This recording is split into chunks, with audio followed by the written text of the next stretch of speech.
ওম নমো ভগবতে বাসুদেবায়। বেদাগ্ৰমআদি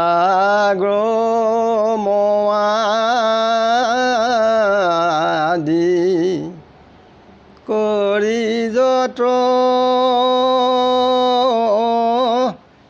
বিস্তৰ শাস্ত্ৰ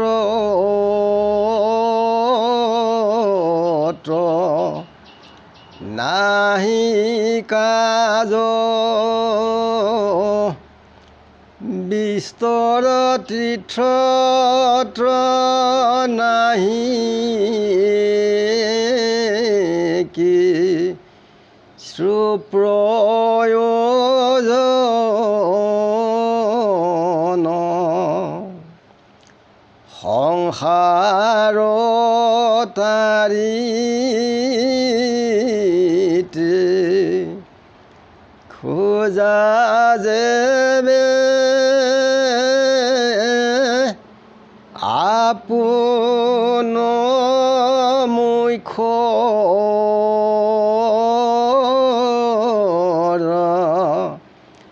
হেতুতে গোবিন্দ গোবিন্দ বেকতে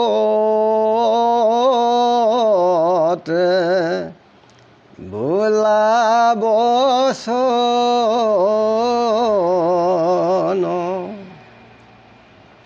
জয়দেৱে জগন্নাথত শৰণ ঘোষা। আহে জগন্নাথ মই বৰ পাপেৰ পাপী, হে জগন্নাথ মই বৰ পাতকীৰ পাপী। পদ ৰামে নমো নমো জগন্নাথ অনাহাৰ ভৈলো, দাঁতে তিন ধৰি প্ৰভু শৰণ লভিলো। হে হৰি পতিত পাৱন প্ৰাণ প্ৰতি, নজানো শ্ৰুতি নতি ভকতি প্ৰণতি। শৰণাগতক প্ৰভু দিয়া ক্ষমাদান, নজানি কৰিলো নাথ মাতৃক হৰণ। কোনে কহিবাক পাৰে মহিমা তোমাৰ, পখিলো শৰণ প্ৰভু কৃপা দৃষ্টি কৰ। নজানি নুশুনি সেৱা কৰ তোমাক, কেন মতে শুদ্ধ কৰাই আমাৰ দেহাক। তেতিখনে তুষ্ট ভৈলা প্ৰভু জগন্নাথ, মঠ সমে ঘূৰি ৰৈলা পাপীৰ সাক্ষাৎ।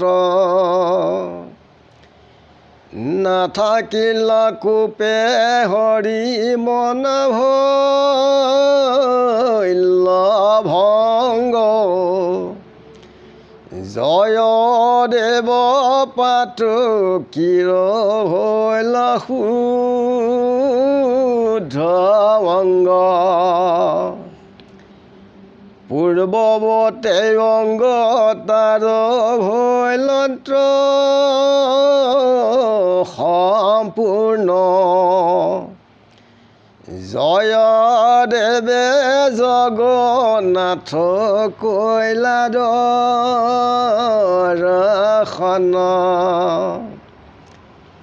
বিধৱাৰ পুত্ৰ পাছে দিব্যৰূপ ভৈলা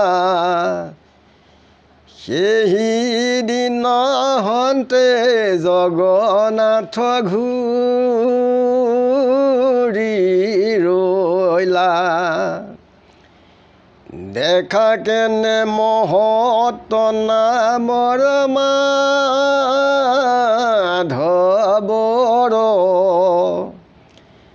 তুষ্ট হয়া জগন্নাথ কহিল তাহাৰ তোৰ সম ভক্ত বাৰ ব্ৰহ্মাণ্ড নাই তোমাৰ খন্দিল আজি যত পাপশ্ৰয়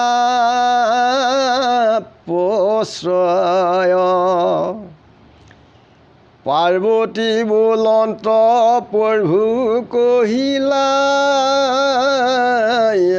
মাত্ৰ কোন মতে সিটো তীৰ্থ ভৈলে সাক্ষাৎ ইটো পুণ্য কথা শুনি মনত অদ্ভুত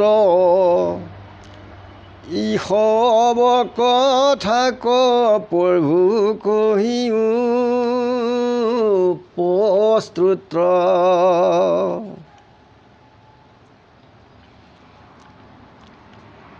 জয়দেৱে জগন্নাথক প্ৰণাম কৰিছে যে নমো নমো জগন্নাথ মই অনাহাৰ হ'লোঁ মোৰ হাতো নাই খাবলৈ কাৰণ কোনো দ্ৰব্যও নাই যে মই দান্তে তৃণ ধৰি পেলাই আপোনাৰ চৰণত মই শৰণে পখিলোঁ কি তৃণৰ কথা কৈছে ঘাঁহ বন তৃণ নহয় ক্ষিতি অৱ তেজমত ব্ৰহ্ম এই তৃণেৰে তেখেতে জগন্নাথ ঈশ্বৰৰ চৰণত শৰণ ল'লে যে মই পতিত আপুনি মই নাজানি বহুত অপৰাধ কৰিলোঁ আৰু তুতি মিনতি ভক্তি প্ৰাৰ্থনা একো কৰিব নাজানো আপুনি মোক এই পাপৰ পৰা মোক উদ্ধাৰ কৰক যে শৰণাগতক আপুনি মোক ক্ষমা কৰি মোৰ প্ৰাণ দান দিয়ক যে নাজানি পেলাই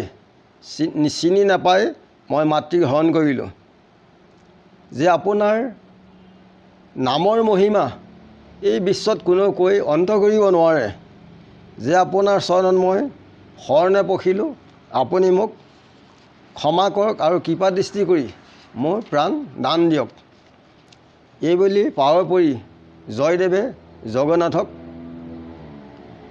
আশ্ৰয় লৈছে যে নাজানি নুশুনি আপোনাক সেৱা কৰিলোঁ যে মোৰ কোনো জ্ঞান বুদ্ধিহীন আপোনাক মই সেৱা কৰিছোঁ আপুনি মোক দেহ মন প্ৰাণ মোৰ শুদ্ধ কৰক তেতিয়াই জগন্নাথ সন্তুষ্ট হৈ তেখেতৰ মঠৰ সহি মন্দিৰ সতি জয়দেৱৰ ফালে ঘূৰি পেলাই সন্মুখ হ'ল পাপীৰ ফালে যে জগন্নাথৰ মনত কোনো শংকা বেয়া কোপ নাথাকিলে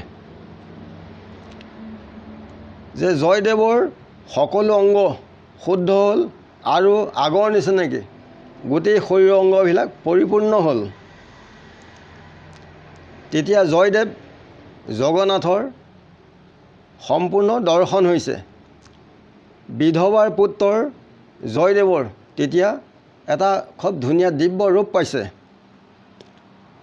যে মাধৱৰ কৃষ্ণৰ নামৰ মাহাত্ম্য কথা কোনো অন্ত কৰিব নোৱাৰে এই জয়দেৱৰ জগন্নাথৰ ভক্তিত তেখেতে দিব্য ৰূপ পালে আৰু এই পাপৰ পৰা তেখেতে নিস্তাৰ পালে দে তুষ্ট হৈ জগন্নাথে জয়দেৱক কৈছে যে এই বিশ্বত তোমাৰ নিচিনা সাধু কোনো এই সংসাৰত নাই, যে তোমাৰ এই গোটেই পাপবিলাক সকলোবিলাক নাইকিয়া হ'ল, এই বুলি জগন্নাথে জয়দেৱক কৈছে।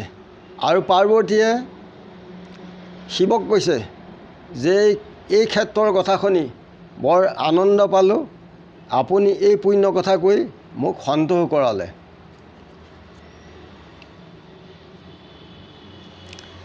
জাতি কুলাচাৰ ধৰ্ম জ্ঞান আদি কৰি ঈশৱ গুণত তুষ্ট নহিকন্ত হৰি, ভকতিষে মাত্ৰ তুষ্ট হন্ত কৃপা মই, পপনচিয়া ইটো কথা কহিলোঁ নিশ্চয়। যে মোৰ জাতি উচ্চ, মোৰ কুলাচাৰ ধৰ্ম ডাঙৰ, মইহে জানো ধৰ্ম জ্ঞান, এই গৰ্বত যদি আমি উফন্দি ফুৰোঁ, ইয়াত ঈশ্বৰ কৃষ্ণ কেতিয়াও সন্তোষ বা বৈশ্য নহয়। কিহত বৈশ্য হয়? ভকতিত ঈশ্বৰ কৃষ্ণ বৈশ্য হয়। এই কথাটো সম্পূৰ্ণভাৱে প্ৰপঞ্চি পেলাই কৈছে। ঈশ্বৰক আমি কেনেকৈ ধ্যান ধাৰণাই তেখেতক প্ৰাৰ্থনা কৰিব লাগে। জ্ঞান পক্ষে মনে ব্ৰহ্ম চিন্তই মাতৰ, ভক্তি পক্ষে ভিত হৈয়া সেৱ ঈশ্বৰ। জ্ঞানৰ পক্ষে মনেৰে ঈশ্বৰ কৃষ্ণক চিন্তা কৰিব লাগিব আৰু তেখেতক ৰূপৰেখাৰ সৈতে তেখেতক মাতিব লাগিব। ভক্তি কৰিবলৈ যাওঁতে যে দাসে যেনেকৈ মহাজনক সেৱা কৰে, ঠিক ঈশ্বৰ কৃষ্ণকো আমি দাস হৈ তেখেতক সেৱা কৰিব লাগিব, তেতিয়া গৰাকী সন্তোষ হয়। আমি ইমানতে সবৰ চৰণত সেৱা জনাই আজিলৈ ৰাখিছোঁ। আৰু কোটি কোটি ঘোৰ অপৰাধনীতে কৰয় আমি দুৰাশয়, হে হৰে মোক ৰাখ হেন মানি ক্ষমিও কৃপাময়, ৰাম ক্ষমিও কৃপাময়। গুৰু কৃষ্ণ কৃষ্ণ সবাৰ চৰণ আমি সেৱা জনাই গুৰু কৃষ্ণ কৃষ্ণ।